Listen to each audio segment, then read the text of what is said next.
raça. O Evangelho de Cristo nos mostra na igreja primitiva o apóstolo Paulo, judeu, falando em grego para uma população diversificada no Império Romano, a partir de uma igreja com gente de origem africana, de origem semítica, indo-europeia, no evangelho que cresce para todos os povos da terra. Impressionante, Atos 17, 26, em Atenas, Paulo diz que Deus fez de um só todos os povos para que eles habitassem os lugares onde estão na terra, mostrando a riqueza e a diversidade que existe na criação divina. Apesar de alguns confundirem as coisas indevidamente, nós sabemos que pela palavra de Deus somos todos um só, na verdade, uma só raça.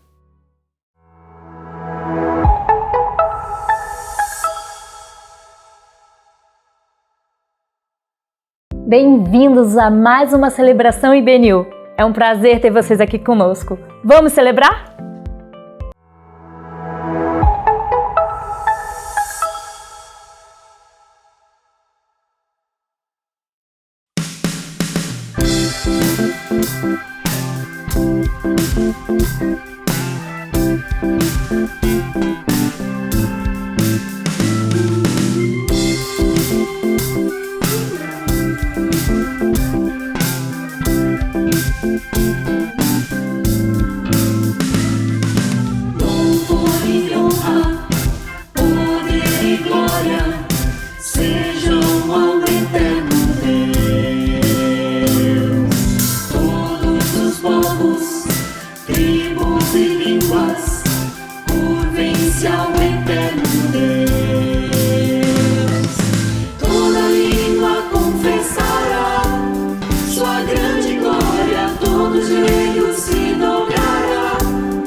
Esse é um momento especial de gratidão e eu tenho um motivo muito especial para agradecer. Eu perdi uma tia querida e amada, que morava lá em Pernambuco, e eu infelizmente não consegui ir até lá. E eu fiquei muito triste, mas eu recebi o apoio de toda a igreja, de todos os amigos que aqui choraram comigo, oraram comigo. Então eu sou muito grata a Deus por essa família querida que eu tenho aqui, que me confortaram nesse momento tão especial. Então eu louvo a Deus por isso.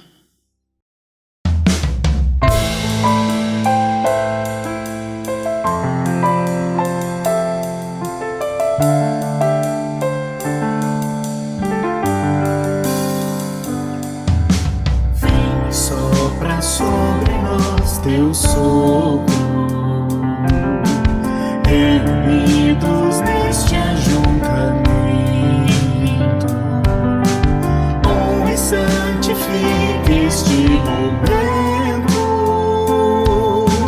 com a tua igreja que é teu povo, faz teu rio de paz correr no meio que por fé vem bem dizer-te, e a uma voz oferecer-te seus louvores, súplicas e anseios. Tu és o Senhor de toda a glória, hoje, sempre, como foste outrora.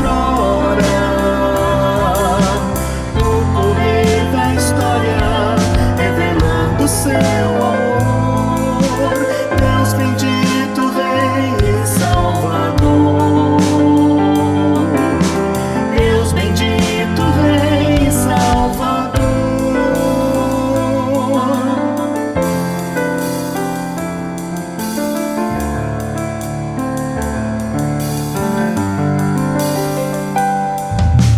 Vem e sopra sobre nós teu sopro, reunidos neste ajuntamento, honra e santifique este momento, com a tua igreja que é teu povo, faz teu rio de paz correr no meio destes que por fé vem bem dizer, e a uma voz oferecer-te seus louvores, súplicas e anseios. Tu és o Senhor de toda a glória, hoje, sempre, como foste outrora. No correr da história, revelando seu amor, Deus bendito, Rei e Salvador. Deus bendito, Rei e Salvador. Tu és o Senhor de toda a glória, hoje, sempre, como foste outrora. No correr da história, revelando seu amor, Deus bendito, Rei e Salvador. Deus bendito, Rei e Salvador. Deus bendito, Rei e Salvador. Deus bendito, Rei e Salvador.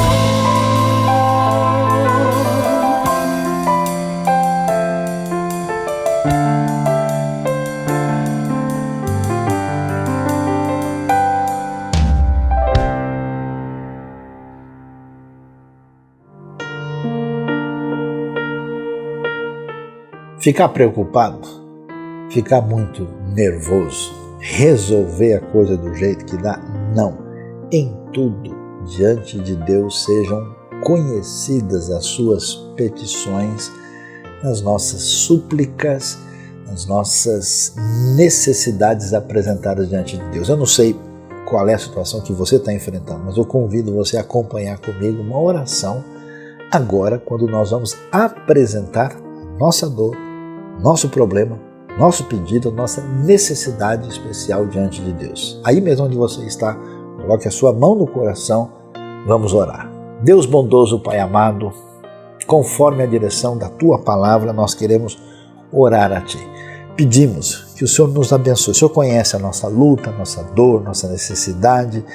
Ó Deus, o nosso nó, nossa situação muito complicada, e nós queremos apresentar problema financeiro, problema de saúde, problema pessoal, problema familiar, problema que não tem nem nome, situação muito complexa diante de Ti, pedindo o Teu toque, a Tua mão, Tua ação poderosa para nos abençoar.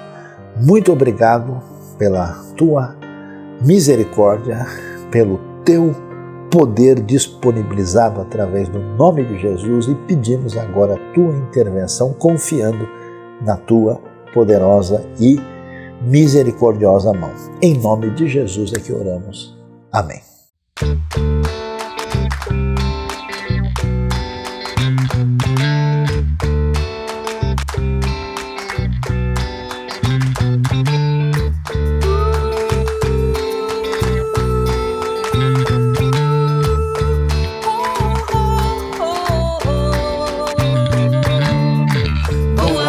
Confins da terra, proclamar Tua palavra.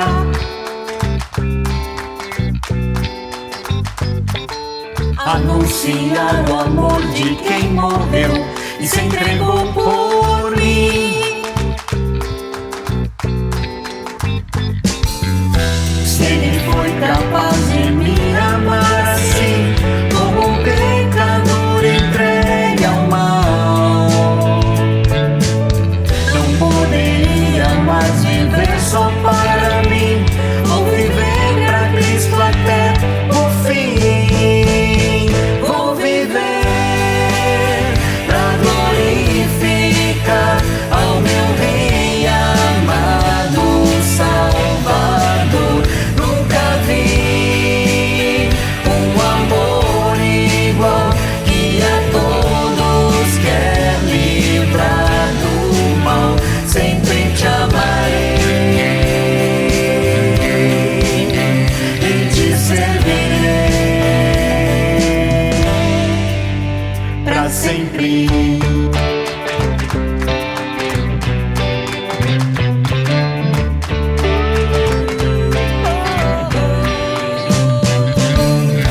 Vou até os confins da terra, proclamar Tua palavra.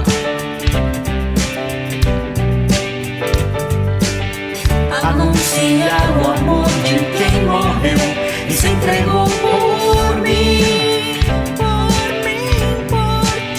Ti. Se Ele foi capaz de me amar assim, como um pecador entregue ao mal, não poderia mais viver só para mim. Vou viver pra Cristo até o fim. Vou viver pra glorificar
pra sempre.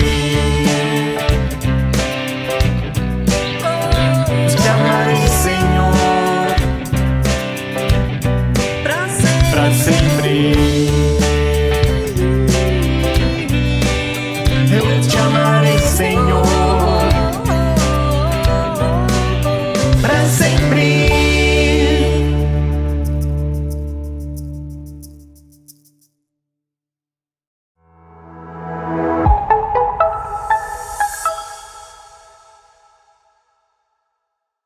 Neste momento da nossa celebração, vamos nos dedicar a ouvir um pouquinho da palavra de Deus. Tanto eu quanto você estamos aqui ansiosos por saber aquilo que Deus tem para nos ensinar, para direcionar as nossas vidas, e é por isso que eu quero que você preste atenção e que você também acompanhe tanto a leitura do texto bíblico como também o nosso bate-papo aqui sobre um tema bastante interessante: a roupa certa para toda a festa.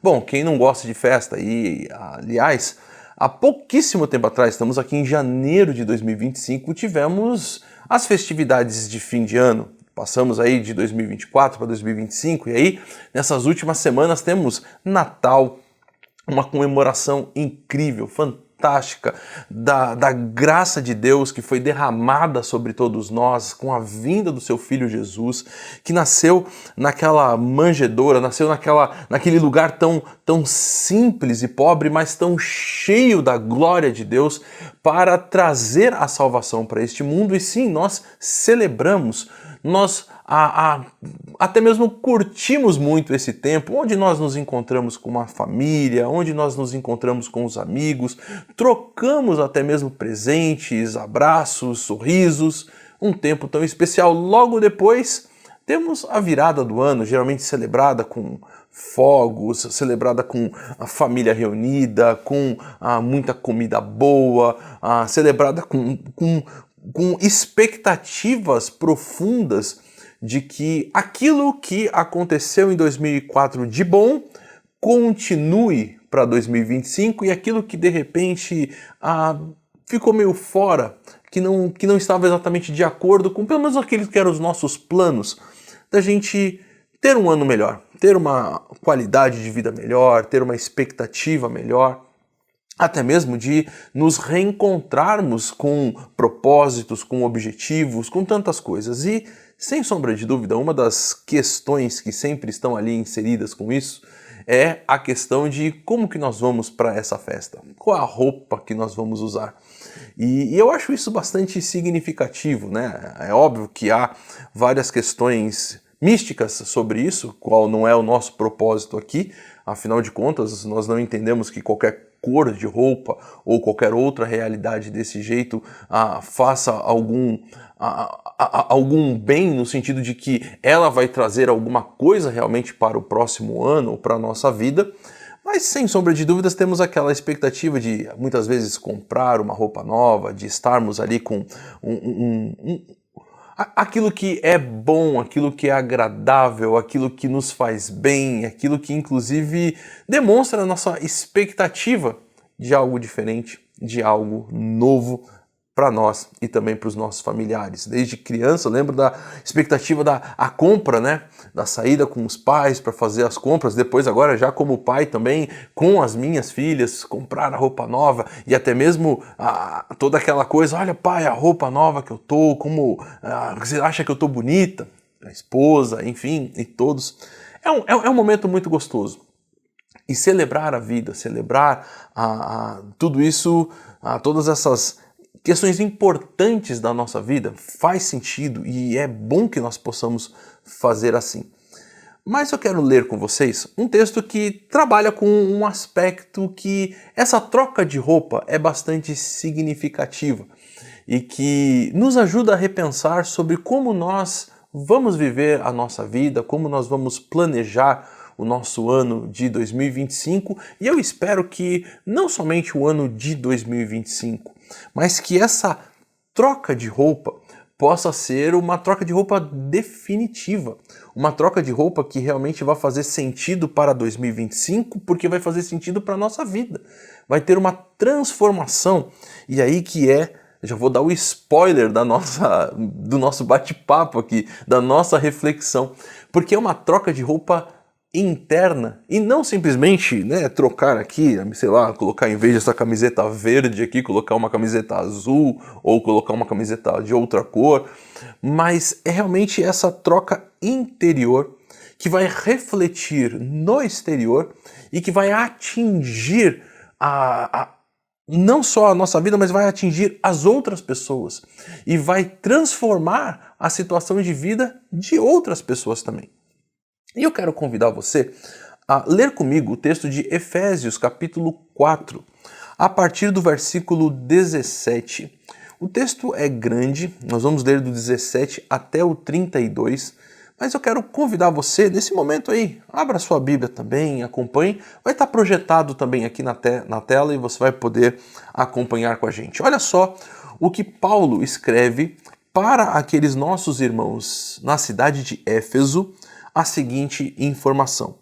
Assim eu lhes digo, e no Senhor insisto, que não vivam mais como os gentios, que vivem na inutilidade dos seus pensamentos. Eles estão obscurecidos no entendimento e separados da vida de Deus por causa da ignorância em que estão, devido ao endurecimento do seu coração. Tendo perdido toda a sensibilidade, eles se entregaram à depravação, cometendo com avidez toda espécie de impureza. Todavia, não foi isso que vocês aprenderam de Cristo. De fato, vocês ouviram falar dele e nele foram ensinados de acordo com a verdade que está em Jesus.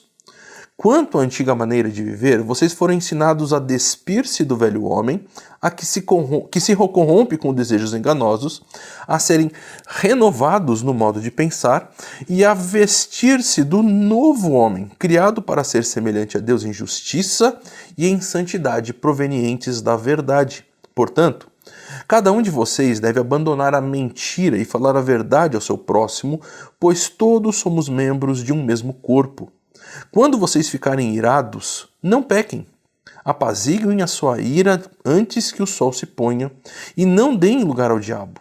O que furtava, não furte mais. Antes trabalhe, fazendo algo de útil com as mãos, para que tenham que repartir com quem estiver com necessidade. Nenhuma palavra torpe saia da boca de vocês, mas apenas a que for útil para edificar os outros conforme a necessidade, para que conceda graça aos que a ouvem. Não entristeçam o Espírito Santo de Deus, com o qual vocês foram selados para o dia da redenção. Livrem-se de toda amargura, indignação, ira, gritaria, calúnia, bem como de toda a maldade. Sejam bondosos e compassivos uns para com os outros, perdoando-se mutuamente, assim como Deus os perdoou em Cristo. A carta de Paulo aos Efésios é uma carta fundamental, essencial nessa no nosso Novo Testamento. Muitos, ou pelo menos os estudiosos, eles colocam como Romanos como sendo esse texto áureo, aquele texto que Paulo produziu e que é realmente assim um compêndio da teologia do Novo Testamento. A carta de Paulo aos Efésios é, sem sombra de dúvidas, ali talvez a segunda nessa posição, vamos dizer assim, de rainha das cartas do Novo Testamento. É uma carta muito bonita, muito bem escrita, num momento de extremo sofrimento do apóstolo Paulo, afinal de contas ele está preso ali em Roma.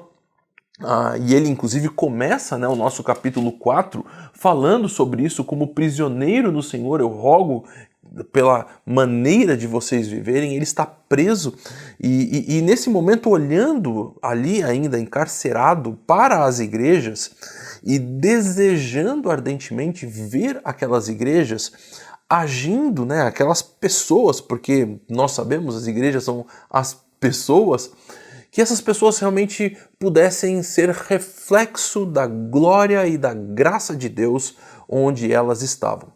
A cidade de Éfeso era uma cidade extremamente cosmopolita, uma grande metrópole, uma grande cidade que envolvia um comércio abundante, que o mercado, a ágora, ela é extremamente ativo na cidade, você tinha também a rota comercial, porque a cidade de Éfeso ligava, de certa forma, pelas estradas, né, aquilo que vai ser a Europa e a Ásia para chegar em caminho para o Oriente.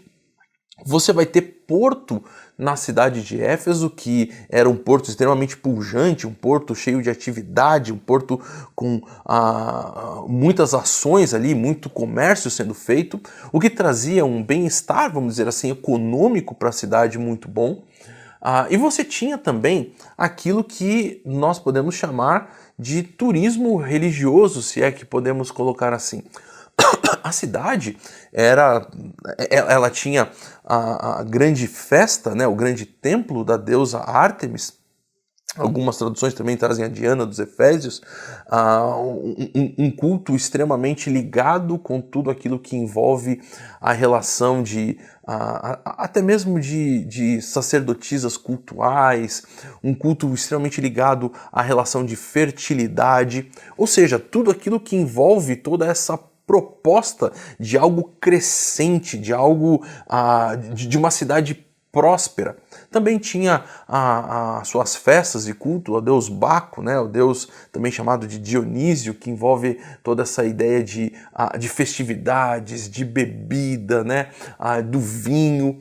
Então, assim, era uma cidade que fervia, né, uma cidade que estava ali nesse trabalho constante. E nós sabemos que a passagem do apóstolo Paulo pela cidade foi uma passagem que trouxe ali alguns pontos de dificuldade, né? Quando você olha, por exemplo, para o texto de Atos, no capítulo 19, Paulo ele vai enfrentar um grande problema até mesmo por causa exatamente dessa realidade tão religiosa da cidade e uma questão religiosa financeira, porque afinal de contas, quem vai começar a questionar e até mesmo a brigar, a tentar trazer mal para a vida de Paulo, vai ser um ferreiro. Uma pessoa ali um ourives, perdão, alguém que estava ali produzindo essas imagens, né, essas estátuas das deusas da cidade. E nós vamos lembrar, inclusive, que foi o escrivão da cidade que traz uma informação para mim sobre essa proposta de como os habitantes ali da cidade, como aqueles efésios se viam. Ele diz, gente, olha, a nossa cidade de Éfeso, né, nós fomos, como é que eu posso colocar assim, nós fomos, temos o grande privilégio de sermos a cidade que tem o templo da grande deusa Ártemis, inclusive somos os guardiães da imagem que veio do céu dessa nossa grande deusa, né? Então eles sim achavam realmente ali pessoas que tinham uma grande oportunidade, uma grande relação com as divindades, e que essa relação estava conectada exatamente com o próprio templo e tudo aquilo que acontecia. Agora, o que é bastante interessante nisso tudo é que, por mais que a gente possa dizer assim, poxa vida, mas esses cultos, né, que eram oferecidos ali, eles tinham a ver com questões de sacrifícios e eles tinham a ver, inclusive, com questões de imoralidade, né, com questões de culto com as sacerdotisas que envolviam relações sexuais, inclusive. Mas o que a gente tem que entender, e que é um ponto extremamente importante, é que Paulo está escrevendo para aquela realidade pagã, para aquela realidade de pessoas que, como o próprio texto diz, estavam desconectados da vida e de Deus, e que para eles, por causa da sua relação cultural, por causa daquilo que eles aprenderam ao longo da vida, por causa daquilo que eles entendiam como sendo a forma certa de viver, nada daquilo estava errado. Pelo contrário, é aquilo que eles entendiam que deveriam fazer de fato. E que ao fazerem aquilo, eles estavam realmente prestando um culto, realmente fazendo aquilo que é o certo na sua conexão com a divindade, para estar ali bem e conectado com a sua vida espiritual, se nós podemos dizer dessa forma. E é nesse momento que eu acho que é interessante a gente pensar sobre isso, porque Paulo ele vai falar sobre essa troca de roupa, essa troca de um novo homem, como nós colocamos e falamos aqui. E isso precisa ser bem entendido porque a gente precisa entender essa relação que existia entre aquilo que aquelas pessoas viviam e viviam porque elas realmente criam naquilo que elas viviam.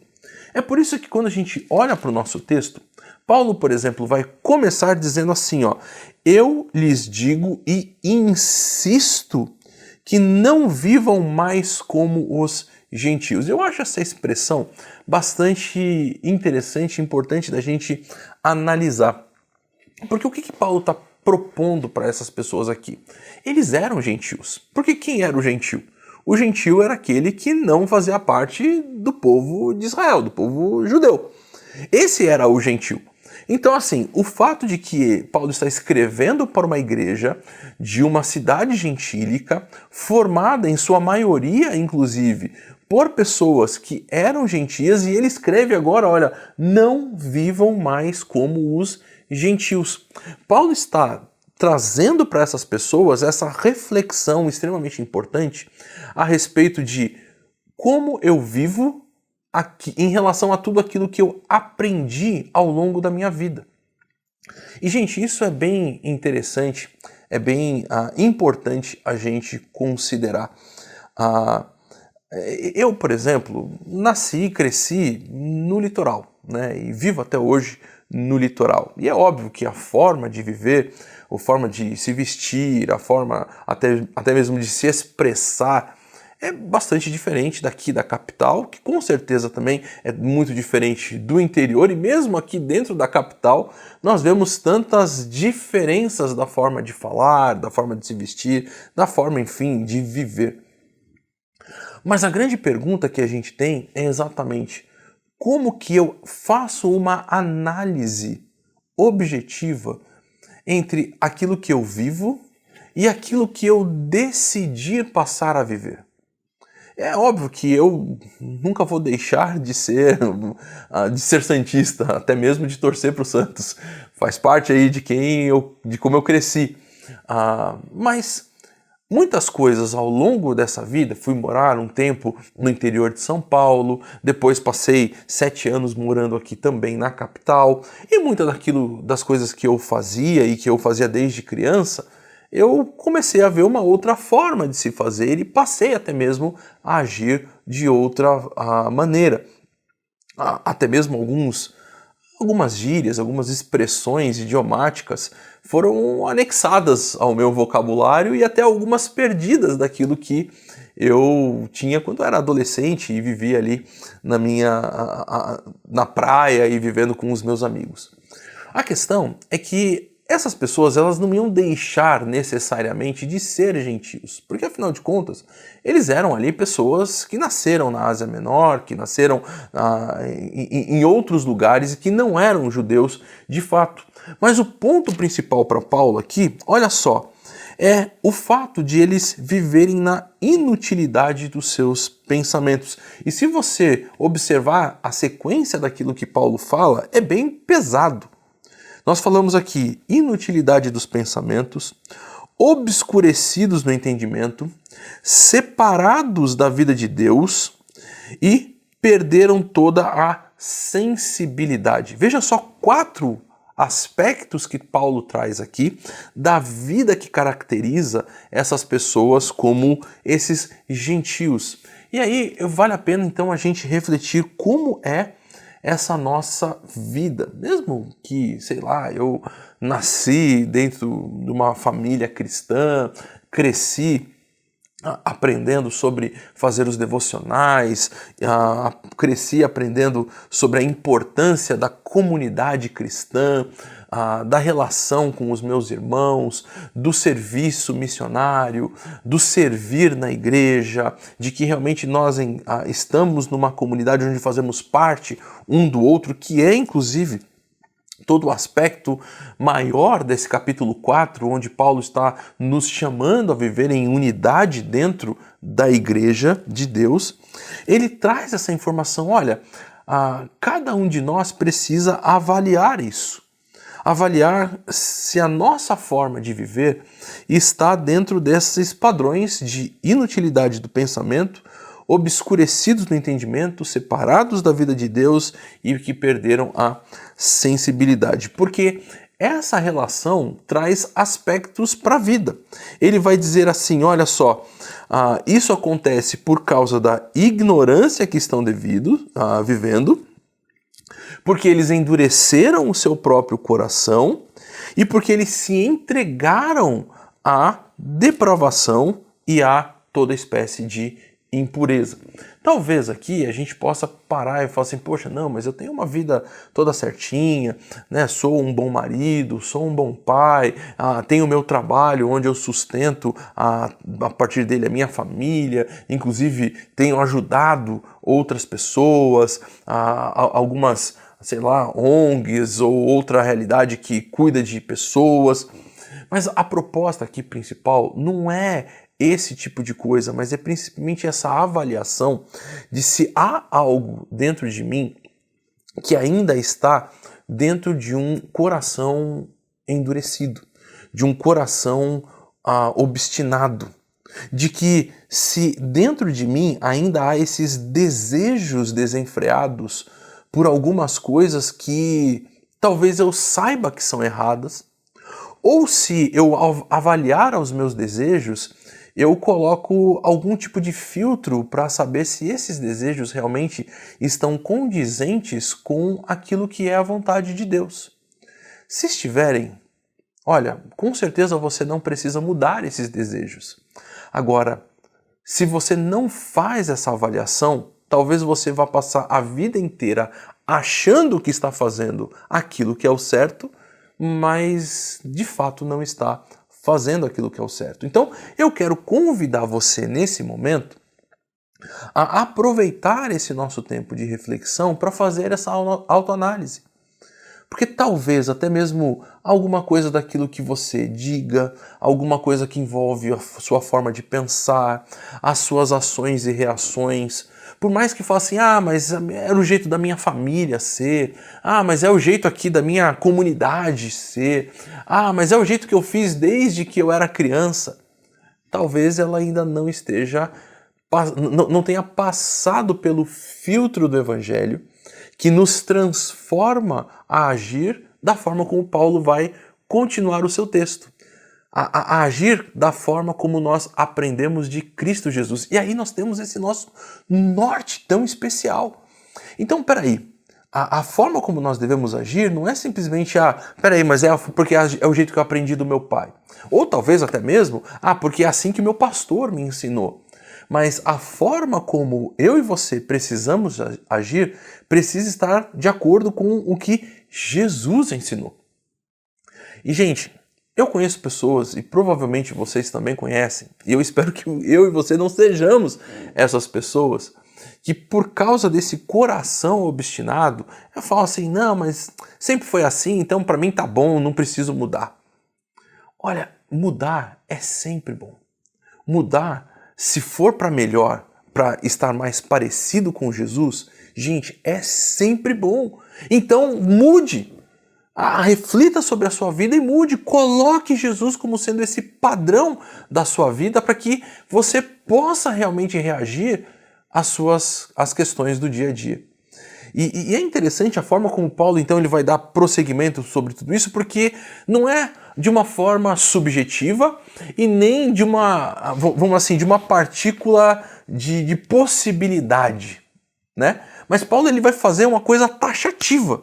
Olha só o que ele vai dizer ali no versículo 20. Todavia, não foi isso que vocês aprenderam de Cristo. De fato, vocês ouviram falar dele e nele foram ensinados de acordo com a verdade que está em Jesus. Então, talvez você que está nos assistindo hoje pode até, talvez, repensar, peraí, a comunidade onde eu estou inserido hoje é uma comunidade que me leva a ter esses ensinamentos reais sobre Jesus? Ou será que a proposta dela está mais ligada com algum eixo teológico, eixo ideológico ou alguma outra perspectiva que não está conectada necessariamente com as palavras de Jesus e com os ensinamentos que os apóstolos nos trouxeram daquilo que é a expressão do que Jesus deseja para as nossas vidas. Mas Paulo ele vai falar, olha, de fato vocês conheceram Jesus e esse é o desejo real do meu coração, que cada um de vocês que está me ouvindo realmente conheça Jesus e que Jesus possa ser esse norte que vai direcionar a sua vida a compreender aquilo que é a vontade de Deus, porque é nele que nós encontramos a vontade de Deus, é nele que nós encontramos a vida, é nele que nós encontramos, até mesmo o autor de Hebreus vai dizer que Jesus ele é a expressão de Deus para nós. Então a gente precisa ter isso bem objetivo. E é quando nós passamos a filtrar a nossa vida através dessa proposta de que nós temos que nos direcionar para Jesus, que nós vamos encontrar essa grande perspectiva da troca de roupa. De chegar a esse guarda-roupa espiritual, se nós podemos dizer assim, e ter uma transformação, porque é um guarda-roupa que não vai mudar, como eu falei no começo, a cor da minha camiseta, não vai mudar se eu uso camiseta polo ou camiseta regata, mas vai mudar o meu interior, vai trocar lá dentro. E ele vai dizer, olha, quanto à maneira de viver que vocês tinham antigamente, abandonem tudo. E essa proposta é o meu é da onde eu tiro essa ideia de que eu e você precisamos refletir sobre tudo na nossa vida. Não é sobre aquilo que eu quero, nossa, eu gosto mais desse tipo de realidade, então sobre isso aqui eu vou mudar, mas essas outras coisas aqui eu não quero. Eu quero continuar fazendo da forma como eu fazia antes. Não, é tudo. Quanto à maneira total de vocês viverem, vocês foram ensinados a tirar tudo isso, a despir-se. E é interessante a forma como Paulo inclusive coloca para aqueles que fizeram inclusive aí o nosso curso de grego aqui da IBNU, ou que tem caminhado aí nesses estudos teológicos. Paulo usa o tempo auristo no grego, indicando uma ação que tem que ser completa. É uma ação total, é uma ação que não tem ainda resquícios para acontecer depois, ela precisa acontecer de fato na nossa vida e nós precisamos colocar tudo isso para fora. Despir-se realmente é tirar completamente para que algo novo possa vir. E sem sombra de dúvida, Paulo vai falar sobre despir e agora ele vai falar sobre essa renovação da mente. Porque o que vai precisar agora é essa reflexão sobre todos esses aspectos. E eu acho isso interessante porque não é a troca de um pacote, sabe? Que você antes então tinha o pacote A, e aí você fala assim, tá bom, eu não quero mais o pacote A, agora eu peguei aqui, eu comprei, eu adquiri, ou eu ganhei de presente o pacote B, então eu tenho aqui, eu guardo ele aqui no meu bolso e agora ele tem. Na verdade, agora vai passar a um processo dinâmico, um processo constante, um processo que há crescimento e amadurecimento de renovação da mente, de passar por esse filtro, de avaliar as coisas do passado para poder ter algo novo. E aí sim, a partir dessa renovação da mente, nos revestir de um novo homem. E é impressionante tudo isso, porque a gente não pode deixar de lembrar daquilo que nós temos em Jesus. Porque Paulo mesmo vai falar, e mais para frente nesse próprio texto ele relembra sobre isso, que nós somos selados pelo Espírito Santo.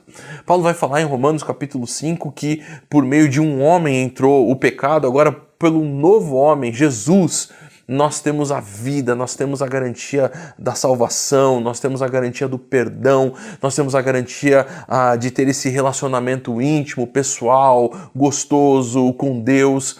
Nós temos, inclusive, como Paulo também fala no texto de Efésios, o acesso às bênçãos espirituais nas regiões celestiais. Nós temos a possibilidade agora de sermos chamados de filhos de Deus.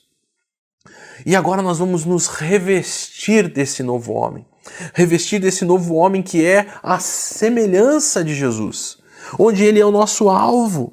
Nós vamos ser renovados e nos revestir, criado para ser semelhante a Deus em justiça e santidade. Então, se aquele velho homem, ele estava entregue a toda depravação, cometendo toda espécie de impureza, esse novo homem vive em santidade que provém da verdade. E viver em santidade é exatamente experimentar essa vida de Deus na nossa vida. Deus é santo, santo e santo. Ele então é aquele que vai, através do seu Espírito em nós, nos capacitar a viver uma vida totalmente oposta a tudo aquilo que a gente tinha. Por isso que esse meu convite a essa reflexão é muito importante, porque ele não é um convite a uma reflexão para o ano de 2025. Não é uma meta de se você vai ou não iniciar o regime na segunda-feira, se você vai ou não iniciar a academia, se você vai começar a fazer caminhada na praia, se você vai fazer isso ou aquilo. A proposta é: você vai ser uma nova pessoa. Você vai ter um novo objetivo de vida, que agora é glorificar a Deus em tudo na sua vida. Você vai ter uma nova forma de pensar, não mais como aquilo antes, que era aquilo que me agradava, aquilo que me fazia bem, ou aquilo que eu queria simplesmente, mas é aquilo que agrada a Deus, aquilo que me coloca no sentido da missão de Deus nesse mundo, que é, sem sombra de dúvida, de resgatar as pessoas, de apresentar o amor de Deus em todo o nosso mundo. E a coisa vai ficar extremamente prática. E aí eu vou tomar a liberdade com vocês de ler essa parte prática na Bíblia, a mensagem. Porque eu creio que aqui a gente tem uma boa noção, uma boa direção daquilo que o apóstolo Paulo está falando, vamos dizer assim, nessa linguagem tão clara e objetiva para a gente. Então, a partir do versículo 25, ele vai dizer assim, ó: pessoal, essa nova vida traz mudanças. Aquilo que a gente falou até agora. E aí ele diz assim, ó: chega de mentiras, chega de fingimento. Olha só que forte isso. Não é só então, eu não estou mentindo, mas será que a vida que a gente vive nos nossos relacionamentos com os outros, será que a vida que a gente vive até mesmo dentro da igreja, né, dentro da reunião com a igreja, com os outros membros, não é uma vida de fingimento? Onde durante a semana chuta o pau da barraca para tudo, e aqui agora chega no domingo, fica aquela coisa toda meio etérea, né? Ele fala: chega de fingimento, a ideia é ter uma vida que seja uma vida de verdade. A nossa vida não vai ser baseada na verdade, em santidade e na verdade. Então não minta, mas também não finja alguma coisa que não é verdade. Olha só, ele vai dizer: falem a verdade. No corpo de Cristo estamos, antes de tudo, conectados uns aos outros. E aí, olha o que ele vai dizer: se você mente para alguém, está mentindo para você mesmo. E aí a ideia aqui é que, por mais que eu até mesmo possa enganar uma outra pessoa, eu menti ali, eu falei tal coisa, e o Dilean, ele acreditou. Mas para Deus você não mentiu. E você acaba enganando a você mesmo. Por quê? Porque você acaba acreditando que aquilo tá tudo certo, que não tem problema em relação àquela realidade. Tem sim. Tem, porque é uma vida baseada na mentira. E, gente, tudo isso faz parte da vida diária, do cotidiano, porque quantas e quantas vezes, até mesmo na hora da pressão, que um chefe aperta, que um professor da escola aperta, ou que alguém faz uma pergunta direta, dá aquela sensação de: como é que eu vou escapar disso? E é essa questão que é complicada, porque essa ideia da vida de mentira, de fingimento, é uma tentativa de vida de escapismo. E isso não faz sentido. Porque nós temos a garantia da vitória em Cristo Jesus, de todo o mal e de toda a realidade que pode se levantar contra a gente.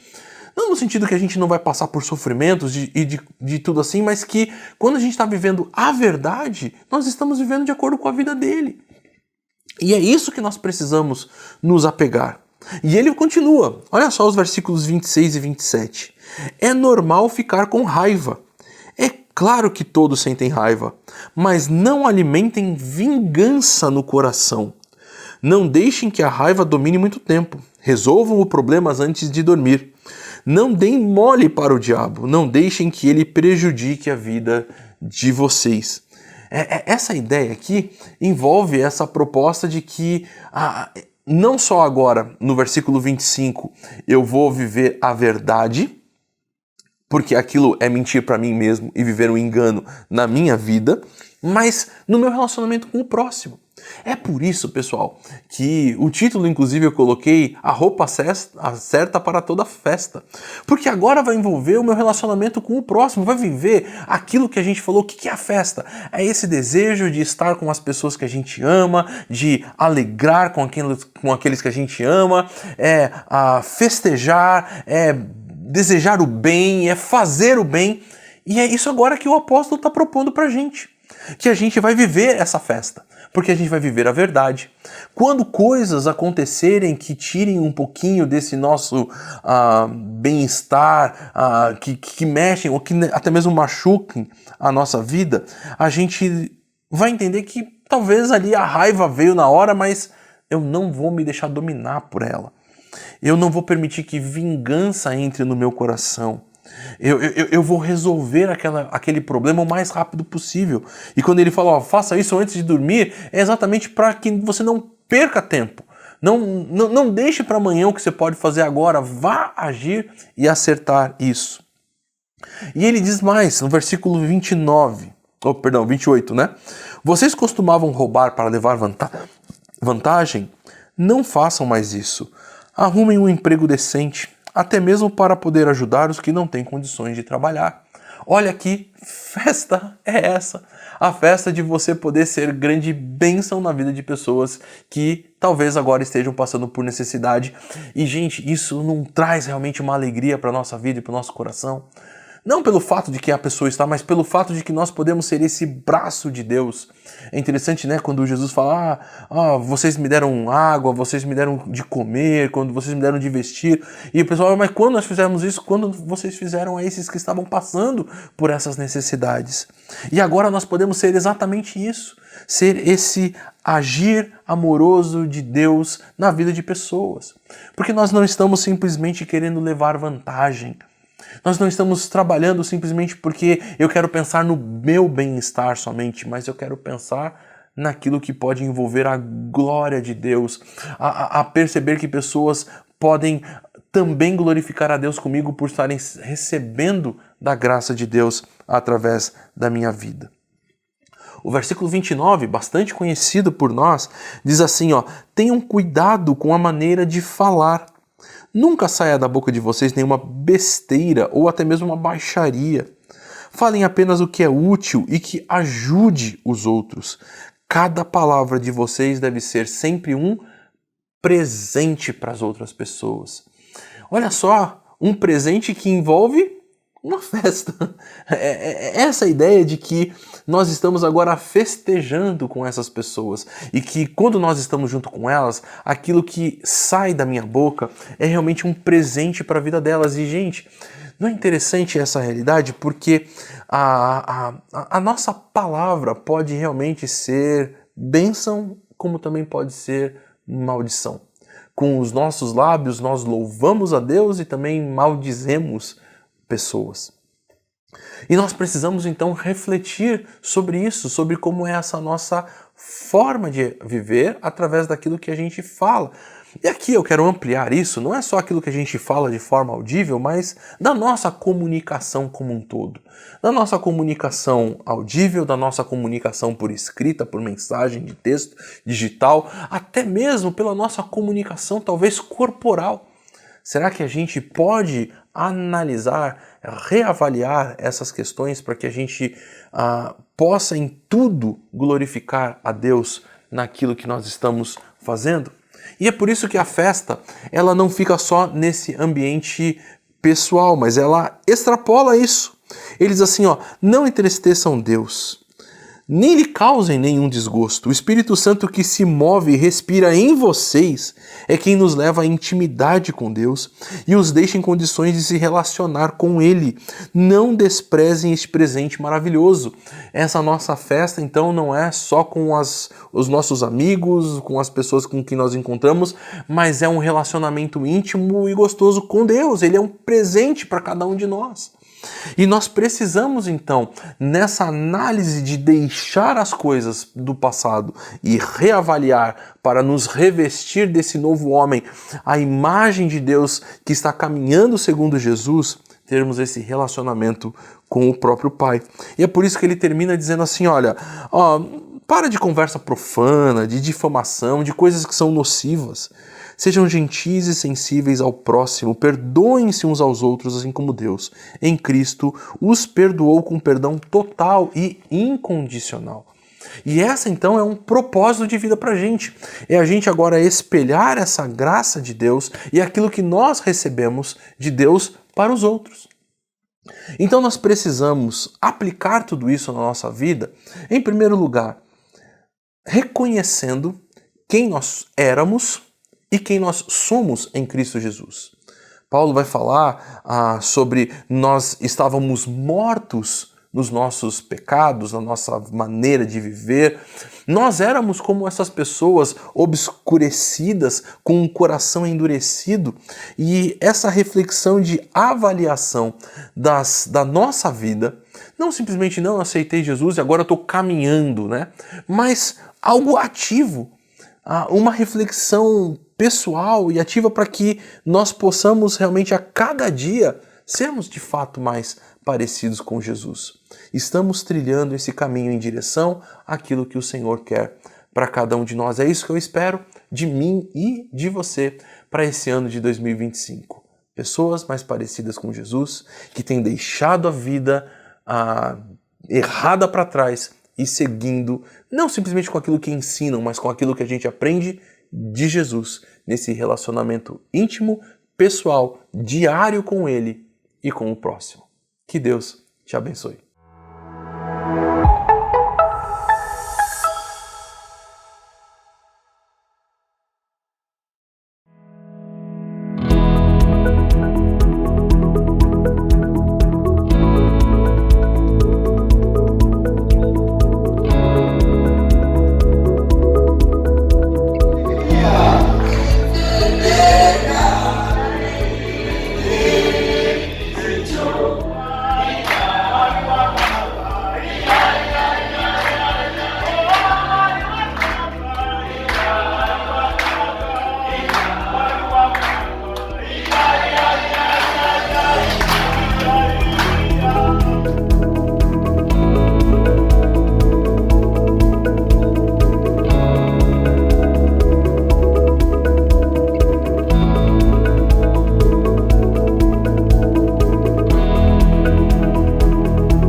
Nesse novo ano que estamos iniciando, a IBNU continua com muitos desafios, inclusive postamos no nosso Instagram uma lista com 18 desafios para o ano de 2025. Se você quiser depois, você pode entrar lá no nosso Instagram. Se você não se inscreveu, se inscreva também e você vai ver que nós temos muitos desafios, tanto para a Igreja IBNU aqui na cidade de São Paulo, como para os projetos que a IBNU quer abençoar e alcançar, tanto aqui na cidade de São Paulo, no Brasil e em vários lugares do mundo. E nós convidamos você a participar conosco.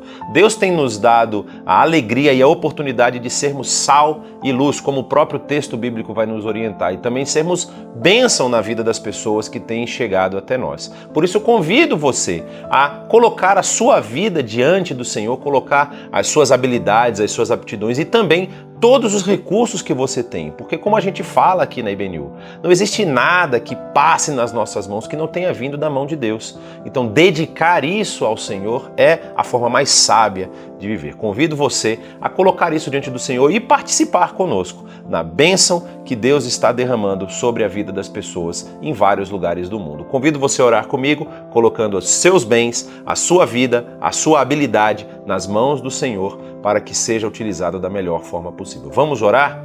Pai, nós te agradecemos porque o Senhor tem aberto portas, o Senhor tem nos dado oportunidade, tem nos dado sabedoria e tem encaminhado as ações da Igreja Batista Nações Unidas para ser canal de bênção na vida das pessoas que têm chegado até nós. Muitas pessoas têm mandado mensagem, têm agradecido pelos conteúdos gerados aqui por esse canal do YouTube e também pela forma direta de ação concreta presencial que a IBNU tem feito na vida dessas pessoas em várias regiões do Brasil e do mundo. Por isso te pedimos que o teu Santo Espírito derrame sobre essa igreja sabedoria na administração dos recursos, na aplicação deles para a expansão do teu reino, para o apoio em causas humanitárias também, em lugares que a necessidade é urgente, que o Senhor nos oriente em como devemos fazer todas essas coisas. E também, ó Pai, colocamos a nossa vida, as nossas ações, as nossas atitudes, a forma como temos lidado com os recursos que o Senhor tem colocado em nossas mãos,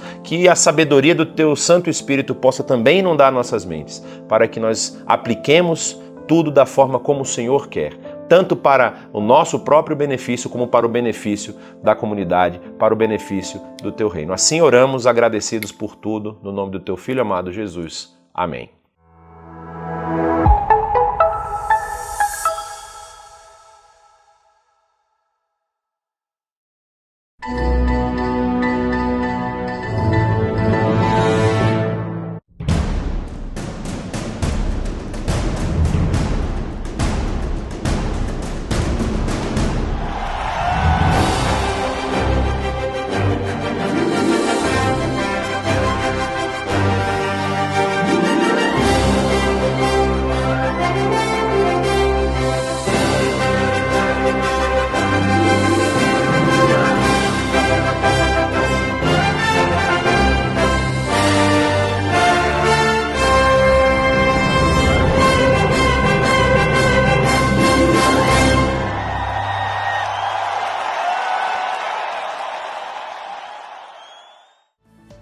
Obrigado por ter participado conosco desse momento de celebração, desse momento de gratidão a Deus. Nós pedimos que você faça parte da IBNU também, não apenas na celebração do domingo, não apenas nesse momento semanal, mas durante os outros dias da semana, participando dos nossos cursos, compartilhando esse conteúdo com outras pessoas e contribuindo com a missão que a IBNU tem realizado na cidade de São Paulo, no Brasil e em todo o mundo. Muito obrigado e uma boa semana.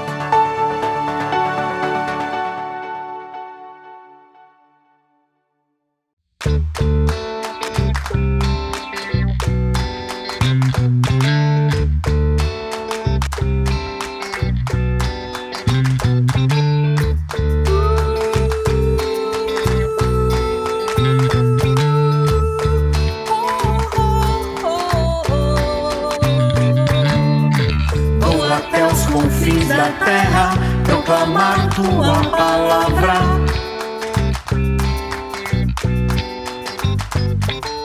Anunciar o amor de quem morreu e se entregou por mim. Se ele foi capaz de me amar assim, como um pecador entregue ao mal, mas viver só para mim, vou viver pra Cristo até o fim.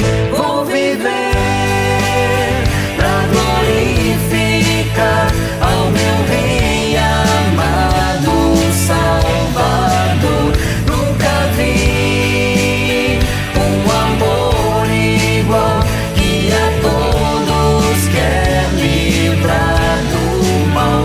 Sempre te amarei e te servirei pra sempre.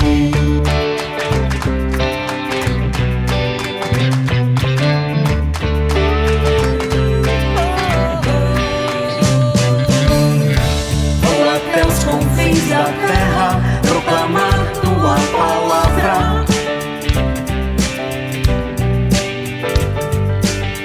Anunciar o amor de quem morreu e se entregou por mim, por ti. Se ele foi capaz de me amar assim, como um pecador entregue ao mal, não poderia mais viver só para mim. Vou viver pra Cristo até o fim. Vou viver pra glorificar ao meu Rei amado, Salvador. Nunca vi um amor igual, que a todos quer livrar do mal. Sempre te amarei e te servirei pra sempre.